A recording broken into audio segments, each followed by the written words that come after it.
Isang mapayapang araw sa iyo. Welcome sa Living Gospel, isang pag-aaral mula sa magandang balita kay Kristo. Ang pangako ni Kristo, ang katiyakan ng kaligtasan at ang katiwasayan ng mga lumalapit sa Kanya. Juan Kapitulo 6 versikulo 37. Ang lahat ng ibinibigay sa akin ng Ama ay lalapit sa akin, at ang lumalapit sa akin ay sa anumang para ay hindi ko itataboy.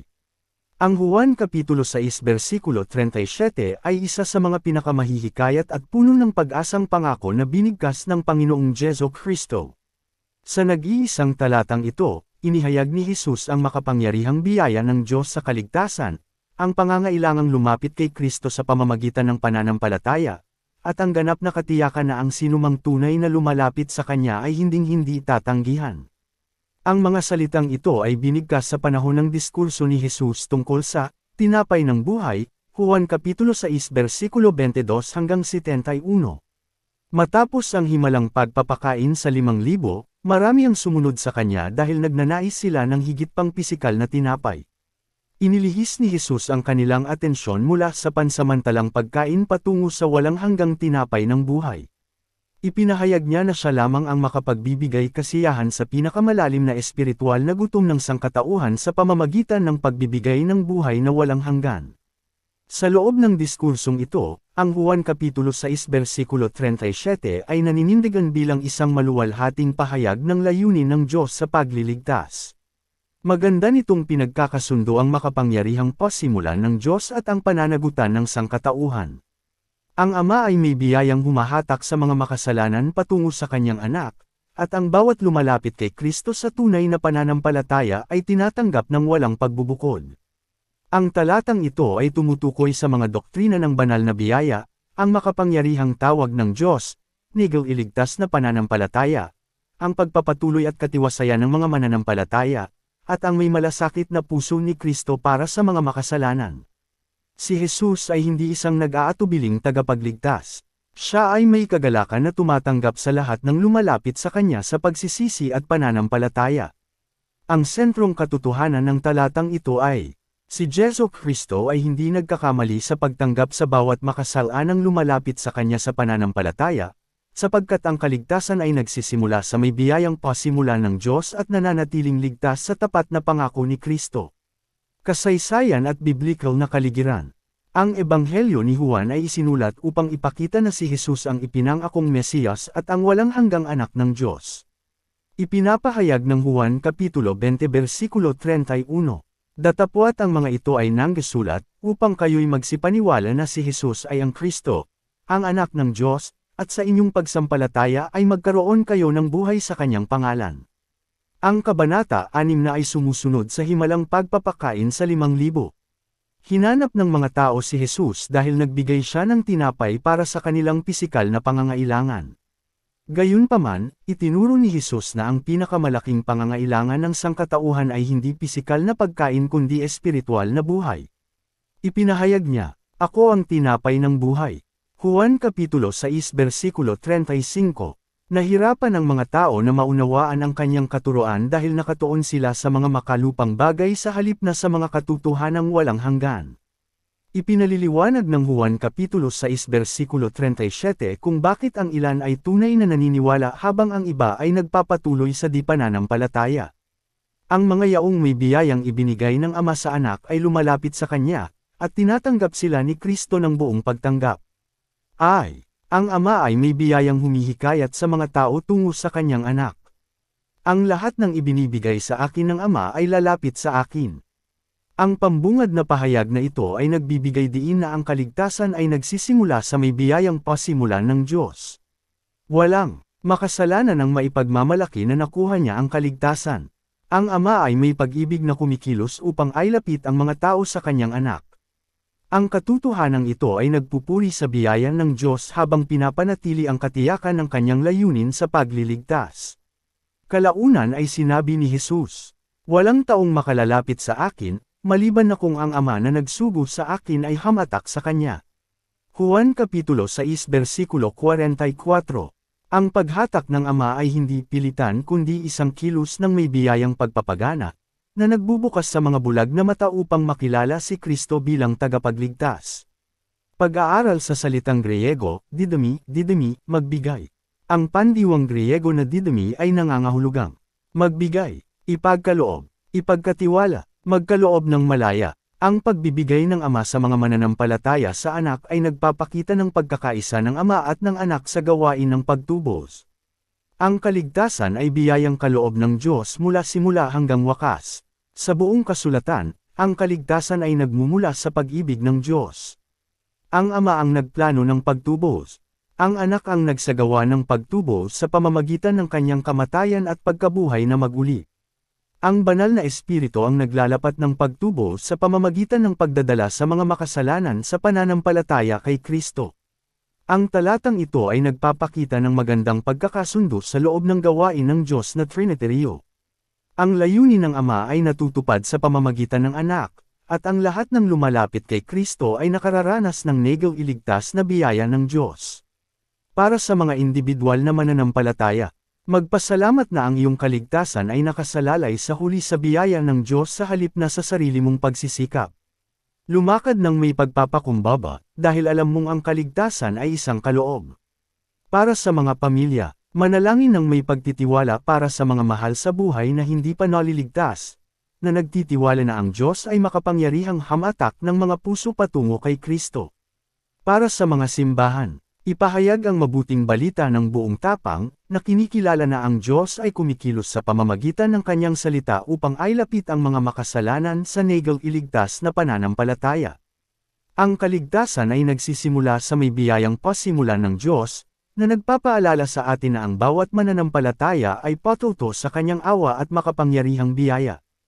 Amen. Maraming salamat sa pakikinig. Ako si Pastor Jeff Flores, nagsasabing sa Diyos ang lahat ng papuri. Isang mapayapang araw sa iyo. Welcome sa Living Gospel, isang pag-aaral mula sa magandang balita kay Kristo. Ang pangako ni Kristo, ang katiyakan ng kaligtasan at ang katiwasayan ng mga lumalapit sa Kanya. Bahagi 2.2, ang may biyayang pagtanggap ni Kristo at ang katiyakan ng bawat mananampalataya. Juan Kapitulo 6 versikulo 37, at ang lumalapit sa akin ay sa anumang paraay hindi ko itataboy. Sa bahagi 1, nakita natin na ang kaligtasan ay nagsisimula sa may biyayang pasimula ng Diyos. Ang Ama ay may pag-ibig na humahatak sa mga makasalanan patungo sa kanyang anak, at ang lahat ng ibinibigay niya kay Kristo ay lalapit sa kanya. Ang katotohanang ito ay nagpupuri sa biyaya at kapangyarihan ng Diyos sa kaligtasan. Ngayon ay nagbigay si Jesus ng isa sa pinakamakaaaliw na pangako sa buong kasulatan. At ang lumalapit sa akin ay sa anumang paraay hindi ko itataboy. Ang mga salitang ito ay nagpapakita ng may malasakit na puso ng tagapagligtas.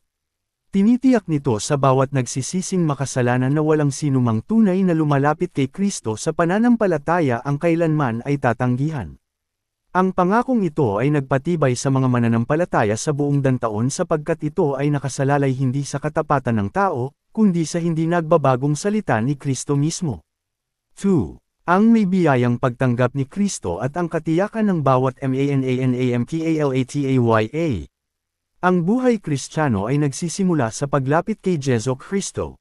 Ang kaligtasan ay hindi matatagpuan sa mga seremonyang panrelihiyon. Ito ay hindi matatagpuan sa personal na moralidad. Ito ay hindi nakakamit sa pamamagitan ng mabubuting gawa. Ito ay matatagpuan sa isang buhay na ugnayan sa ipinako at muling nabuhay na Panginoon. Hindi lamang pagtuturo ang inaalok ni Jesus. Inaalok niya ang kanyang sarili. Ang bawat makasalanang lumalapit sa kanya ng may pagsisisi at pananampalataya ay tumatanggap ng awa, kapatawaran, pakikipagkasundo sa Diyos, at buhay na walang hanggan. Pag-aaral sa salitang Griego, erchomai, lumapit. Ang pandiwang Griego na erchomai, ay nangangahulugang lumapit, humantong, kumilos patungo sa, lumapit ng malapit. Sa Ebanghelyo ni Juan, ang paglapit kay Kristo ay higit pa sa pisikal na pagkilos. Ito ay tumutukoy sa pagtugon sa Kanya sa pananampalataya. Ang lumapit kay Kristo ay nangangahulugang maniwala na siya ang anak ng Diyos. Magtiwala sa kanyang ganap na gawain sa krus. Talikuran ang kasalanan sa pagsisisi. Isuko ang sarili sa kanyang pagkapanginoon. Umasa ng ganap sa kanya para sa kaligtasan. Ang lumapit kay Kristo ay hindi lamang pagsang-ayon sa mga katotohanan tungkol kay Jesus. Ito ay personal na pagtitiwala ng sariling buhay sa Kanya. Ang katotohanang ito ay umaayon sa Juan Kapitulo 1 versikulo 12. Datapwat ang lahat ng sa Kanya'y nagsitanggap, ay pinagkalooban niya sila ng karapatang maging mga anak ng Diyos, sa makatuwid bagay ang mga nagsisampalataya sa Kanyang pangalan. Ang pagtanggap kay Kristo at ang pananampalataya sa Kanya ay hindi mapaghihiwalay na pagpapahayag ng tunay na negong-iligtas na pananampalataya. Pag-aaral sa salitang Griego, oumi, hinding-hindi. Ipinahayag ni Jesus, ay sa anumang paraay hindi ko itataboy. Ang pariralang oumi, ay ang pinakamatinding anyo ng pagtanggi sa Koine Greek. Ito ay nagpapahayag ng ganap na katiyakan. Maaari itong unawain bilang, hinding-hindi talaga, sa anumang paraan ay hindi kailanman. Ganap na hindi, nagpapahayag si Kristo ng isang di nababasag na pangako. Walang posibilidad na tanggihan niya ang makasalaan ng tunay na lumalapit sa Kanya sa pagsisisi at pananampalataya. Ang Kanyang pangako ay nakasalalay sa Kanyang ganap na katapatan. Ang katiyakang ito ay nakaugat sa Kanyang ganap na gawain sa krus at sa walang hanggang layunin ng Ama. Ang katiyakan ng kaligtasan. Ang Juan Kapitulo 6 versikulo 37 ay nagbibigay ng isa sa pinakalinaw na biblical na pundasyon para sa katiyakan ng mananampalataya. Ang katiyakan ng kaligtasan ay hindi nakadepende sa nagbabagong damdamin o personal na tagumpay. Ito ay nakasalalay sa may biyayang layunin ng Ama, ang ganap na nag-aalay na gawain ng anak, ang tapat na pangako ni Kristo, ang nagbabagong gawain ng banal na Espiritu. Hindi kailanman tinatanggap ni Jesus ang isang mananampalataya ng pansamantala. Tinatanggap niya ang Kanyang bayan ng permanente. Ang katotohanang ito ay pinatutunayan sa Juan Kapitulo 10 versikulo 27 hanggang 29, kung saan sinabi ni Jesus na walang sinuman ang makapag-aagaw sa Kanyang mga tupa mula sa Kanyang kamay o sa kamay ng Ama. Gayun din, ipinapahayag ng Roma Kapitulo 8 versikulo 1. Walang ang kahatulan ngayon sa mga na kay Kristo Jesus. At tinitiyak ng Roma Kapitulo 8 versikulo 38 hanggang 39 sa mga mananampalataya na walang makapaghihiwalay sa kanila mula sa pag-ibig ng Diyos na kay Kristo Jesus na ating Panginoon. Ang ating pagtitiwala ay nakaugat sa nag-iingat na biyaya ni Kristo. Roma, pag-aaring ganap sa pamamagitan ng pananampalataya. Itinuturo ng Roma na ang mga makasalanan ay ipinapahayag na matuwid ng Diyos sa pamamagitan ng biyaya sa pamamagitan ng pananampalataya kay Jesu Kristo. Ipinapahayag ng Roma Kapitulo 5 versikulo 1, yamang mga inaaring ganap sa pananampalataya, ay mayroon tayong kapayapaan sa Diyos sa pamamagitan ng ating Panginoong Hesukristo. Ang mananampalataya ay naninindigang tanggap sa harap ng Diyos dahil sa katwiran ni Kristo, hindi sa kanyang sarili. Mga Hebreo, ang ating dakilang punong pari, hinihikayat ng sumulat sa mga Hebreo ang mga mananampalataya. Magsilapit nga tayong may lubos na pagkasigasig sa luklukan ng biyaya. Mga Hebreo Kapitulo 4 versikulo 16, KJV. Dahil si Jesus ang ating mahabaging punong pari, ang mga mananampalataya ay may kumpiyansang lumapit sa Diyos, sa pagkaalam na sila ay tatanggap ng awa at biyaya sa panahon ng pangangailangan. Ang Ebanghelyo ni Juan. Sa buong Ebanghelyo ni Juan, paulit-ulit na inaanyayahan ni Jesus ang mga tao na lumapit sa Kanya. Lumapit kayo at tingnan. Juan Kapitulo 1 versikulo 39. Kung ang sinumang tao'y uhaw, ay pumarito siya sa akin, at uminom. Juan Kapitulo 7 versikulo 37. Ako ang pagkabuhay na mag-uli, at ang buhay. Juan Kapitulo 11 versikulo 25. Ako ang daan, at ang katotohanan, at ang buhay. Juan Kapitulo 14 versikulo 6. Ang palagiang mensahe ay malinaw. Ang buhay ay matatagpuan kay Kristo lamang. Ang puso ng mabuting pastor. Ipinapakita ng Ebanghelyo ni Juan si Jesus bilang ang mabuting pastor na may pag-ibig na naghahanap, tumatawag, at nag-iingat sa kanyang mga tupa. Tinanggap niya ang mga mininingil ng buwis. Pinatawad niya ang mga makasalanan. Ibinalik niya ang loob ng mga nabigo. Pinagaling niya ang mga may bagbag na puso. Hindi niya kailanman tinanggihan ang mga lumalapit sa kanya sa tunay na pananampalataya. Ang kanyang malasakit ay nagpapakita sa mismong puso ng Diyos. Kahit ngayon, patuloy na tinatanggap ni Kristo ang mga nagsisising makasalanan ng may awa at biyaya. Ang mapag-ibig na ama. Isipin ng isang ama na ang anak ay lumayo ng malayo sa tahanan. Araw-araw ay tinitingnan niya ang kalsada, nangungulila sa pagbabalik ng anak. Kapag sa wakas ay umuwi na ang bata, hindi isinasara ng ama ang pinto. Tumatakbo siya upang yakapin ito. Maganda nitong inilalarawan ang puso ng Diyos sa Lucas Kapitulo 15, kung saan tinatanggap ng ama ang nagbabalik na alibughang anak. Gayun din, si Jesus ay may kagalakan na tumatanggap sa bawat makasalanang lumalapit sa kanya sa pagsisisi at pananampalataya. Ang ligtas na daungan. Ang isang barkong nahuli sa marahas na bagyo ay desperadong naghahanap ng ligtas na daungan. Kapag narating na nito ang daungan, ito ay napoprotektahan mula sa maalon na dagat. Si Kristo ang ligtas na daungang iyon para sa mga pagal na makasalanan. Ang mga bagyo ng pagkakasala, paghatol, takot, at parusa ay natatagpuan ng kanilang sagot sa Kanya. Ang mga lumalapit kay Kristo ay nakatagpo ng walang hanggang kapayapaan sapagkat hinding-hindi niya sila itataboy. Para sa mga individual na mananampalataya, magpahinga ng may kumpiyansa sa pangako ni Kristo. Huwag ibatay ang iyong katiyakan sa nagbabagong damdamin. Iangkla ang iyong pananampalataya sa hindi nagbabagong salita ng Diyos. Kapag ikaw ay nabigo, tumakbo kay Kristo sa pagsisisi sa halip na lumayo sa Kanya sa kawalan ng pag-asa. Para sa mga pamilya, ituro sa inyong mga anak na ang kaligtasan ay matatagpuan lamang kay Jesu Kristo. Lumikha ng tahanan kung saan ang biyaya, kapatawaran, at ang mabuting balita ay malinaw na ipinapakita. Hikayatin ng isa't isa na magtiwala kay Kristo araw-araw. Para sa mga kabataan, huwag hanapin ang pangmatagalang pagkakakilanlan sa kasikatan, tagumpay, o mga ari-arian. Lumapit ka kay Kristo ngayon. Itayo ang iyong buhay sa Kanyang hindi nagbabagong mga pangako. Ang Kanyang pagtanggap ay mas dakila kaysa sa pagsang-ayon ng mundo. Para sa mga pinuno ng simbahan, ipangaral ang may biyayang paanyaya ni Kristo ng tapat.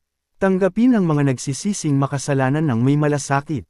Tulungan ang mga nahihirapang mananampalataya na lumago sa biblical na katiyakan sa pamamagitan ng patuloy na pagturo sa kanila sa mga pangako ng kasulatan sa halip na sa gawa ng tao.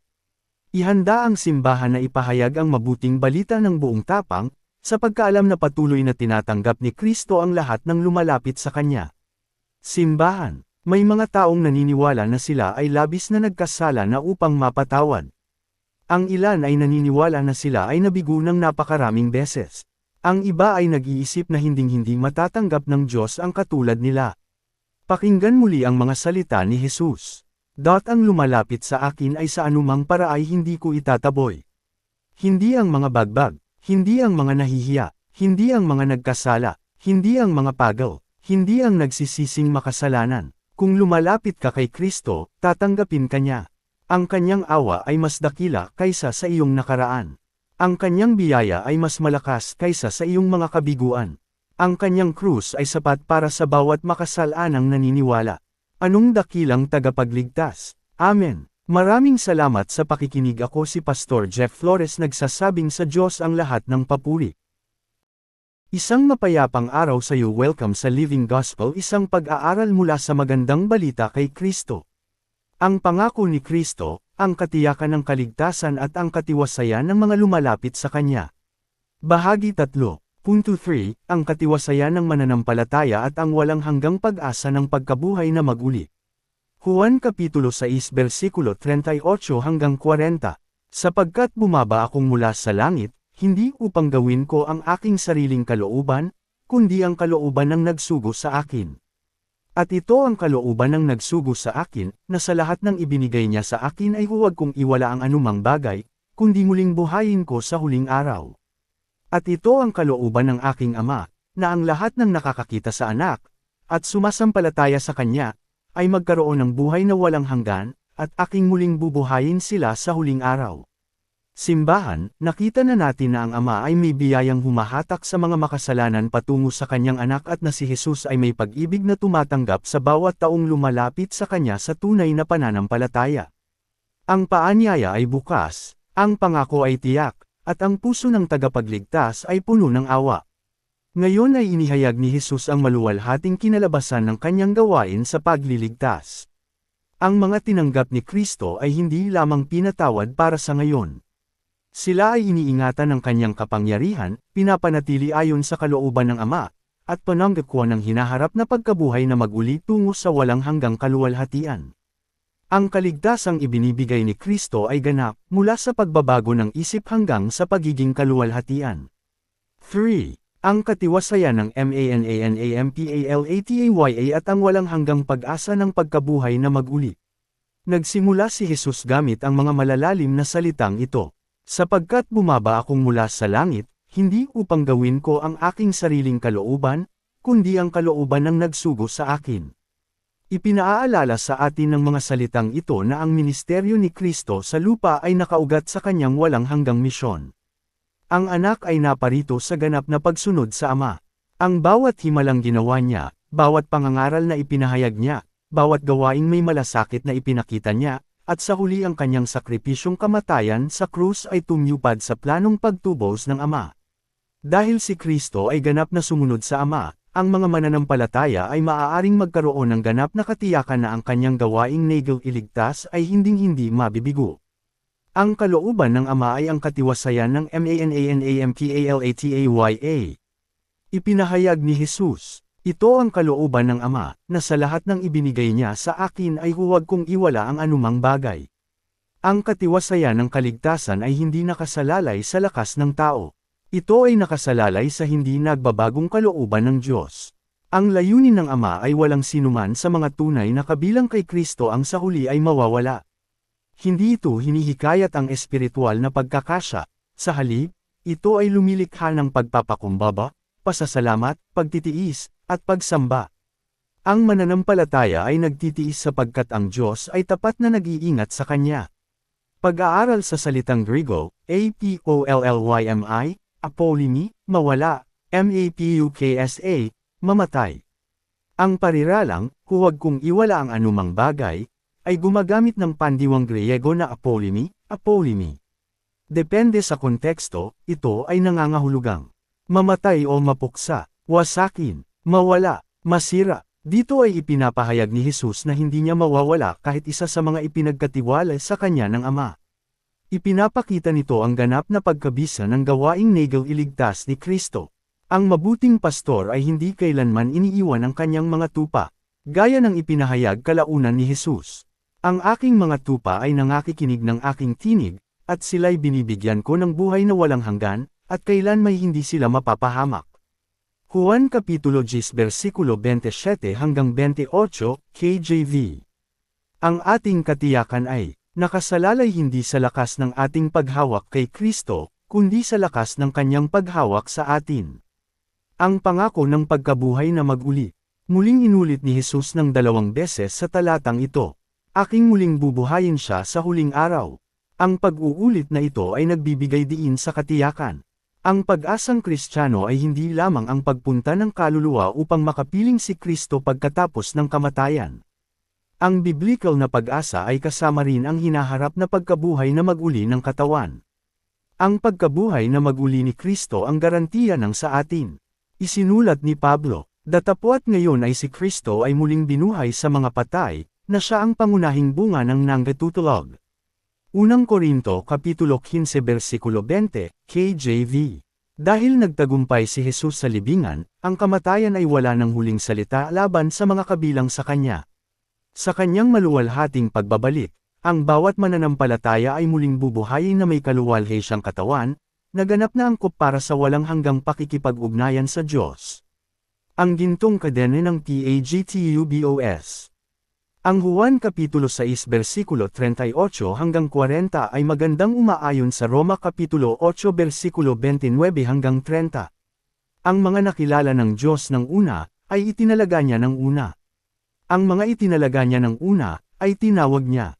Ang mga tinawag niya, ay inaring ganap niya. Ang mga inaring ganap niya, ay pinaluwalhati niya.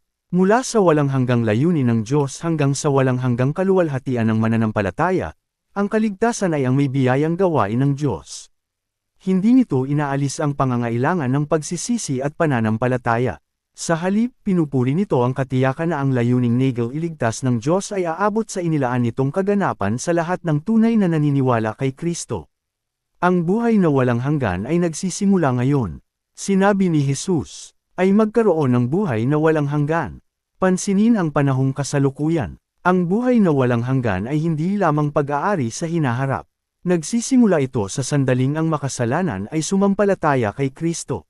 Ang mananampalataya ay nagtatamasa na ng kapayapaan sa Diyos, kapatawaran ng mga kasalanan, pag-ampon sa pamilya ng Diyos, ang banal na espiritong nananahan sa loob, pakikipag-ugnayan kay Kristo. Gayunpaman, ang kabuuan ng buhay na walang hanggan ay mararanasan sa bagong langit at bagong lupa kapag tayo ay manahan ng walang hanggan sa presensya ng Diyos.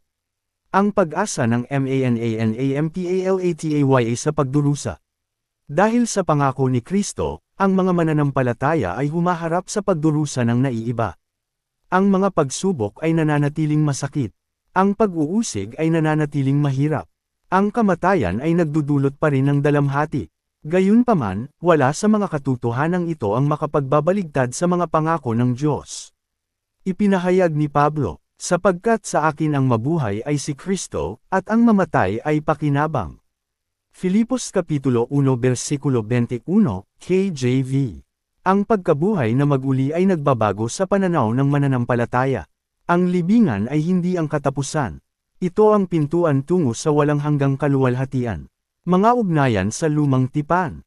Ang pangako ng pagkabuhay na mag-uli ay inaasahan na bago pa man ang bagong tipan. Ipinahayag ni Job, alam kong ang aking manunubos ay nabubuhay, gayon may sa aking laman ay makikita ko ang Diyos. Job Kapitulo 19 versikulo 25 hanggang 27, KJV. Nanghula si Daniel, marami sa kanilang nanggitutulog sa alabok ng lupa ay magsisiwik. Daniel Kapitulo 12 versikulo 2, KJV. Ipinahayag ni Isayas, ang iyong mga patay na lalaki ay manggabubuhay. Isayas Kapitulo 26 versikulo 19, KJV. Ang mga pangakong ito ay natutupad kay Jesu Kristo, na siya mismo ay, ang pagkabuhay na mag-uli, at ang buhay, Juan Kapitulo 11 versikulo 25. Ang pastor na hindi NAWAWALAAN ng kanyang mga tupa. Ang tapat na pastor ay maingat na binibilang ang kanyang mga tupa bago akayin sila papasok sa kulungan. Kung ang isang tupa ay naliligaw, siya ay naghahanap hanggang sa matagpuan. Hindi niya ito iniiwan. Iniuwi niya ito ng ligtas sa tahanan. Si Jesus ang ganap na pastor. Kilala niya ang bawat mananampalataya sa pangalan. Iniingatan niya ang kanyang kawan. Wala siyang mawawala sa mga ipinagkatiwala sa kanya ng Ama. Isang araw ay titipunin niya ang lahat ng kanyang tinubos ng ligtas sa kanyang walang hanggang kaharian. Ang tagagusali na TUMATAPOS ng kanyang gawain. Isipin ang isang dalubhasang tagagusali na nagsisimula sa pagtatayo ng isang maringal na katedral. Hindi niya iniiwan ang proyekto sa kalagitnaan. Kinukumpleto niya ang bawat detalye ayon sa orihinal na disenyo. Gayun din, tinatapos ng Diyos ang anumang sinimulan niya. May kumpiyansang isinulat ni Pablo, at ang nagpasimula sa inyo ng mabuting gawa, ay lulubusin niya hanggang sa araw ni Hesukristo. Filipos Kapitulo 1 versikulo 6, KJV. Ang katiyakan ng mananampalataya ay nakasalalay sa katapatan ng Diyos na kumpletuhin ang gawaing nigel iligtas niya. Para sa mga individual na mananampalataya, magpahinga sa mga pangako ni Kristo sa halip na sa iyong nagbabagong damdamin. Kapag lumitaw ang mga pag-aalinlangan, bumalik sa salita ng Diyos. Magtiis sa pananampalataya, sa pagkaalam na ang iyong tagapagligtas ay tapat na nag-iingat sa iyo. Isabuhay ang bawat araw na may masayang pag-asa sa pagkabuhay na mag-uli. Para sa mga pamilya, aliwin ang isa't isa gamit ang pag-asa ng buhay na walang hanggan. Ituro sa inyong mga anak na ang kamatayan ay hindi ang katapusan para sa mga kabilang kay Kristo. Itayo ang inyong tahanan sa mga pangako ng salita ng Diyos. Hikayatin ang isa't isa na manatiling tapat hanggang sa magbalik si Kristo. Para sa mga kabataan, ang mundo ay nag-aalok ng mga pansamantalang kaluguran na mabilis na naglalaho. Si Kristo ay nag-aalok ng buhay na walang hanggan. Itayo ang iyong kinabukasan sa kanyang mga walang hanggang pangako sa halip na sa lumilipas na mga pagpapahalaga ng panahong ito. Isabuhay ang buhay na may tanaw sa walang hanggan. Para sa mga pinuno ng simbahan, ipangaral ang buong payo ng Diyos tungkol sa kaligtasan, pagtitiis, at pagkabuhay na mag-uli. Aliwin ng mga nagdadalamhating mananampalataya gamit ang pag-asa ng buhay na walang hanggan. Patibayin ang simbahan upang tumindig ng matibay sa panahon ng pagdurusa sa pamamagitan ng patuloy na pagturo sa kanila sa nabuhay na mag-uling si Kristo. Pamunuan ang bayan ng Diyos ng may kumpiyansa sa tagumpay na nasiguro na ni Jesus. Simbahan. Ang ating pag-asa ay hindi matatagpuan sa lumilipas na mundong ito. Ang ating pag-asa ay wala sa mga pamahalaan. Ang ating pag-asa ay wala sa kayamanan. Ang ating pag-asa ay wala sa ating mga sarili. Ang ating pag-asa ay nasa nabuhay na mag-uling si Kristo. Ang tagapagligtas na namatay para sa atin ay nabubuhay ngayon magpakailanman. Ang tagapagligtas na tumanggap sa atin ay hinding-hindi tatalikod sa atin. Ang tagapagligtas na nag-iingat sa atin ay hinding-hindi tayo mawawala. At ang tagapagligtas na nangako, aking muling bubuhayin siya sa huling araw, ay tiyak na tutuparin ang bawat salitang kanyang binitawan. Anong maluwalhating pag-asa ang kabilang sa bawat anak ng Diyos? KOMPREHENSIBONG buod.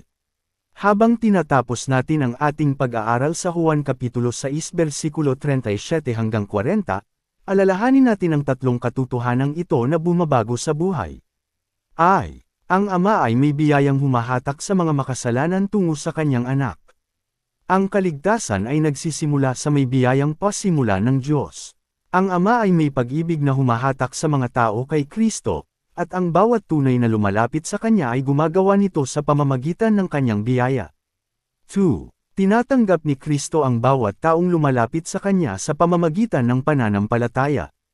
Nagbigay si Jesus ng Kanyang di nababasag na pangako na hinding-hindi niya itataboy ang sinumang tunay na lumalapit sa Kanya sa pagsisisi at pananampalataya. Ang Kanyang pagtanggap ay ganap, puno ng biyaya, at walang hanggan. 3. Iniingatan ni Kristo ang Kanyang bayan at sila ay muling bubuhayin sa huling araw. Ang katiwasayan ng mananampalataya ay nakasalalay sa walang hanggang kalooban ng Ama at sa ganap na gawaing naging-iligtas ng anak. Ang mga kabilang kay Kristo ay iniingatan ng Kanyang kapangyarihan at isang araw ay muling bubuhayin tungo sa walang hanggang kaluwalhatian. Ito ang pinagpalang pag-asa ng mananampalataya. Lumapit kay Kristo ng walang pagkaantala kung hindi mo pa siya pinagkakatiwalaan. Magpahinga ng may kumpiyansa sa Kanyang mga pangako sa halip na sa iyong damdamin. Patuloy na lumago sa pananampalataya sa pamamagitan ng panalangin, kasulatan, at pakikipag-ugnayan. Aliwin ang mga nagdadalamhating mananampalataya gamit ang pag-asa ng pagkabuhay na mag-uli. Isabuhay ang bawat araw na may masayang pag-asa sa pagbabalik ni Kristo. Ipahayag ang mabuting balita ng buong tapang, sa pagkaalam na patuloy na tinatanggap ni Kristo ang bawat nagsisising makasalanan. Ituon ang iyong puso sa walang hanggan at manatiling tapat hanggang sa makita mo ang Panginoon ng mukhaan. Marahil ngayon ay ikaw ay pasa ng pagkakasala, hiya, takot, o kawalan ng katiyakan. Pakinggan ang may biyayang paanyaya ni Jesus. Siya ay bumaba mula sa langit upang tuparin ang kalooban ng Ama sa pamamagitan ng pagliligtas sa mga makasalanan. Namuhay siya ng buhay na walang kasalanan. Namatay siya sa krus para sa ating mga kasalanan. Maluwalhating bumangon siya mula sa libingan. Ngayon ay inaanyayahan kanyang lumapit sa Kanya. Hindi mo kailangang linisin ang iyong sarili bago lumapit. Lumalapit ka dahil kailangan mo ng Kanyang paglilinis. Hindi mo kinikita ang Kanyang biyaya. Tinatanggap mo ito sa pamamagitan ng pananampalataya. Kung ikaw ay magsisisi sa iyong mga kasalanan at magtitiwala kay Jesu Kristo lamang, nangangako siya na tatanggapin ka, patatawarin ka, bibigyan ka ng buhay na walang hanggan, at iingatan ka magpakailanman. Kung ang banal na espiritu ay nagsasalita sa iyong puso ngayon, huwag mong tanggihan ang kanyang tawag. Kung hindi mo pa kailanman pinagkakatiwalaan si Jesu Kristo bilang iyong tagapagligtas, lumapit ka sa Kanya ngayon sa pagsisisi at pananampalataya. Kung ikaw ay nabibigatan sa pagkakasala, ay latag ang iyong mga kasalanan sa paanan ng krus. Kung ikaw ay mananampalatayang nahihirapan sa pag-aalinlangan, kumapit kang muli sa mga tapat na pangako ni Kristo.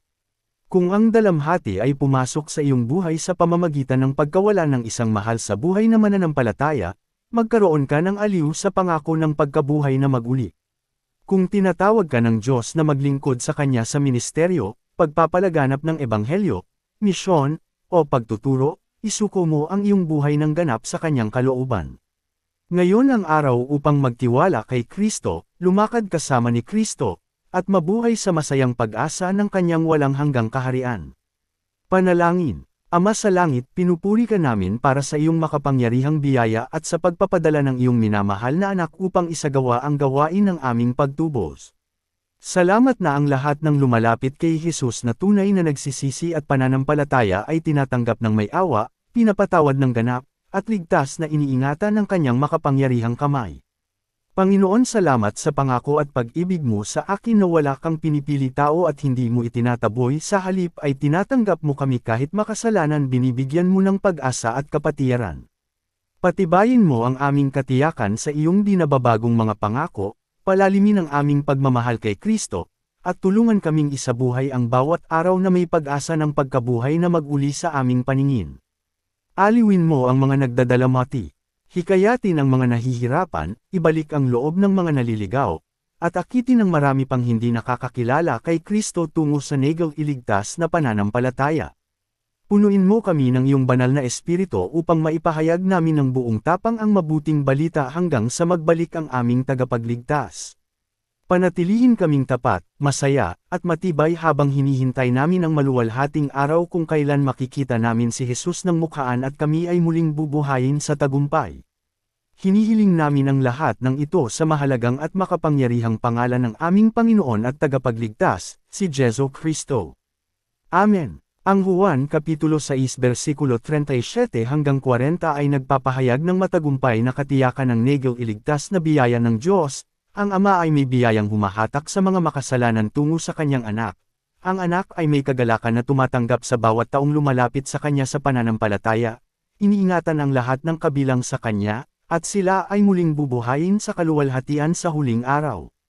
Sa makatuwid, nawa ang bawat mananampalataya ay magpahinga ng may kumpiyansa sa mga pangako ni Kristo, magtiis ng tapat sa kanyang paglilingkod, at masayang ipahayag ang mabuting balita hanggang sa araw na ang pananampalataya ay maging paningin at manahan tayo magpakailanman kasama ng ating nabuhay na mag-uling Panginoon. Amen. Maraming salamat sa pakikinig. Ako si Pastor Jeff Flores, nagsasabing sa Diyos ang lahat ng papuri.